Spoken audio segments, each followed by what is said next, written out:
જય શ્રી કૃષ્ણ. કેમ છો બધા? મજામાં? આજે આપણે દાળ પકવાન બનાવશું. એના માટે મેં આ ઘઉંનો લોટ લઈ લીધો છે અને એની અંદર જીરું અને અજમો અને સ્વાદ મુજબ મીઠું અને આમાં મોણ નાખવાનું નથી. હવે આ લોટ આપણે બાંધી લેશું.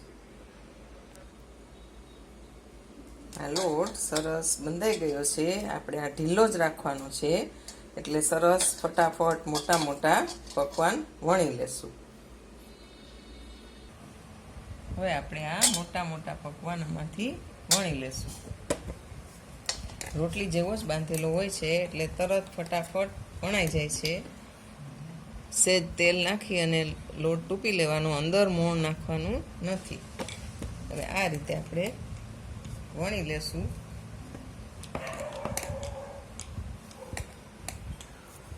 અને બધા આ રીતે સૂકવી દેશું. આને કલાક સુધી સૂકવવાના છે અને પછી તળવાના છે. આ બધા પકવાન સુકાઈ ગયા છે, એટલે હવે આપણે આ બધા સરસ તળી લેશું. એકદમ કડક કરવાના, એટલે એકદમ સરસ પકવાન થાય.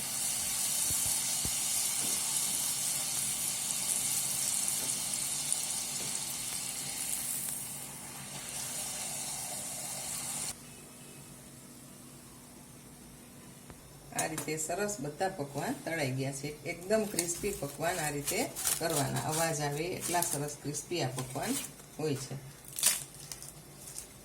નાખીને બાફી લીધી છે, તો એકદમ સરસ બફાઈ ગઈ છે. કલાક પહેલા પલાળી દીધી હતી, એટલે સરસ આવી દાળ બફાઈ જાય. હવે આની અંદર આપણે આ 2 ચમચી ચણાનો લોટ લઈ અને આટામણ કરી લીધું છે, એ આપણે આની અંદર એડ કરી દઈશું. આની અંદર પાણી નાખી અને ઉકળવા મૂકી દેવાનું છે. આને વઘાર કરવાનો નથી. અને હવે આની અંદર આપણે ચણાના લોટનું આટામણ એડ કરી દઈશું. આ ઉકળે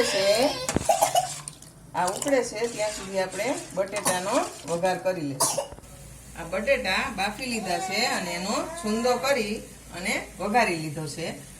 જરાક તેલ અને હિંગ મૂકી અને વઘારી લીધો છે, લીમડો મૂકીને. હવે એની અંદર આપણે પાણી, મીઠું, હળદર, ગરમ મસાલો બધું એડ કરી અને ઉકળવા દેશું. હવે આપણે આ દાળ પકવાન રેડી કરીશું. તો આ રીતે પકવાનનો ભૂકો કરી પછી એની ઉપર આ રીતે આ દાળ છે, દાળ નાખશું.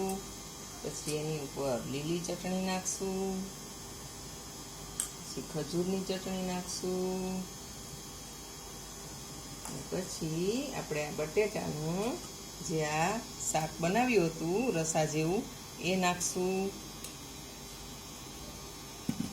એની ડુંગળી અને પછી લસણની આ રીતે લસણ વાટી અને વઘાર કરીને સરસ ચટણી બનાવી લીધી છે. એકલું લસણ, મીઠું, મરચું અને વઘાર આ રીતે ઉકાળી ચટણી, અને પછી આ ચટણી નાખશું લસણની. પછી એની ઉપર નાખશું સેવ અને આની ઉપર નાખશું કોથમરી.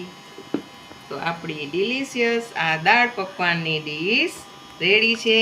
અને એની સાથે આ ઠંડી ઠંડી છાશ.